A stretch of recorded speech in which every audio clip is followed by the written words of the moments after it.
আগামী 40 সপ্তাহের মধ্যে আমি ইনশাল্লাহ বিয়ে করে ছাড়ব। এটা আমার চ্যালেঞ্জ। আপনাদের মধ্যে যারা লাইফ নিয়ে সিরিয়াস, নিজের জীবনের পরিবর্তন চান, চ্যালেঞ্জটা ফলো করতে পারেন। আপনি যদি আপনার লাইফ নিয়ে হ্যাপি থাকতে চান তাহলে এই চ্যালেঞ্জটা ফলো করতে পারেন। আপনি যদি হতাশা থেকে বাইরে হতে চান এই চ্যালেঞ্জটা ফলো করতে পারেন। এনিথিং, আপনার যে কোনো ধরনের লক্ষ্য বাস্তবায়ন করতে চাইলে এই চ্যালেঞ্জটা আপনার জন্য 100% উপকারে আসবে, এটা আমি গ্যারান্টি দেওয়া বলতে পারি। অগণিত ইউটিউবে ভিডিও দেখেন, এই আমার 8-10 মিনিটের ভিডিও দেখলে আপনার অনেক সময় লস হয়ে যাইব না, কিন্তু আমি গ্যারান্টি দেওয়া বলতে পারি আপনি যদি এই ভিডিওগুলো দেখা ফলো করেন তাহলে এই 8-10 মিনিট আপনার 1000 মিনিট বাঁচায় দিব ইনশাল্লাহ। 41 সপ্তাহের একটা চ্যালেঞ্জের অ্যানাউন্সমেন্ট জানাইছিলাম আমি গত শুক্রবারের একটা ভিডিওতে। কোন বিষয়ে চ্যালেঞ্জ নিতেছি সেটা আমি গত ভিডিওতে বলিনি। আগে একটু মনের দুঃখটা প্রকাশ করি কি লেগে এই চ্যালেঞ্জটা আমি নিলাম। তো চ্যালেঞ্জটা নেওয়ার কারণ হলো আমাদের এলাকায় বা আশেপাশে বন্ধু বান্ধব যাই হোক সবাই বিবাহিত, এমনকি আমাদের এলাকার যে পিচ্ছি পিচ্ছি পোলাবান আছে এটাও বিয়া করে লাইছে। এখন এলাকায় ঢুকলেই আমাদের সবাই খালি জিজ্ঞাসা যে ভাই বিয়া করবেন কবে, বা কিরে বিয়া করবি কবে। এই জ্বালায় অতিষ্ঠ হয়ে গেছে আমি পুরা।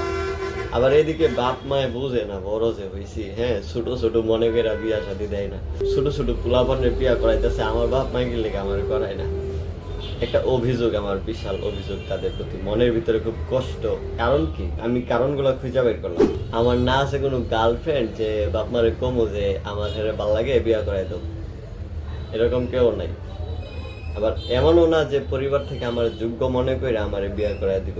দায়িত্ব নেওয়ার মতো এবিলিটি থাকা লাগে। আমার যে এই এবিলিটিটা নাই, তো আমি কেমনে তাদের চোখে পড়বো?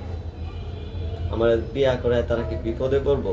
এই কারণগুলো আমি খুঁজে পাইয়া পরে অভিযোগের তীর আমার দিকেই আসছে। যেহেতু অভিযোগের তীর আমার দিকেই আসছে, সুতরাং সমাধান করার দায়িত্ব আমার। জন্য আমি মূলত চ্যালেঞ্জটা নিচ্ছি। আগামী 40 সপ্তাহের মধ্যে আমি ইনশাল্লাহ বিয়া করে ছাড়ব। এটা আমার চ্যালেঞ্জ। এর জন্য কি কি করতে হইব? শুধু আমি বিয়া করে লাইলাম না, বিয়ার আগে অনেক ধাপ আছে, অনেক কিছু প্রস্তুতির ব্যাপার স্যাপার আছে। শারীরিক প্রস্তুতি, মানসিক প্রস্তুতি, আর্থিক প্রস্তুতি, পরিবেশগত প্রস্তুতি, অনেক ধরনের প্রস্তুতি আছে। তো সবগুলা প্রস্তুতির যখন আমার সমাধান হয়ে যাইব তখনই আমি বিবাহের জন্য যোগ্য হয়ে উঠবো। চ্যালেঞ্জ না নিলে আমি দেখছি আলসামি লাগে, কাজ করতে ভালো লাগে না। তো চ্যালেঞ্জটা নিলে একটা মোটিভেশন কাজ করে, আবার দেখা যায় ওই প্রিপারেশনটা নিয়ে অ্যাকশন নিতে পারলে ফলাফল বেশি আসে। এই জন্য আমার মূলত চ্যালেঞ্জটা নিতে ভালো লাগে। আমি জানি না এখন পর্যন্ত আমি সামনে কি পদক্ষেপগুলো নিতেছি, আমি যে কথাটা বলছি কতটুকু এটা পালন করতে পারবো আমি জানি না, কিন্তু আমি সর্বোচ্চ চেষ্টা করবো।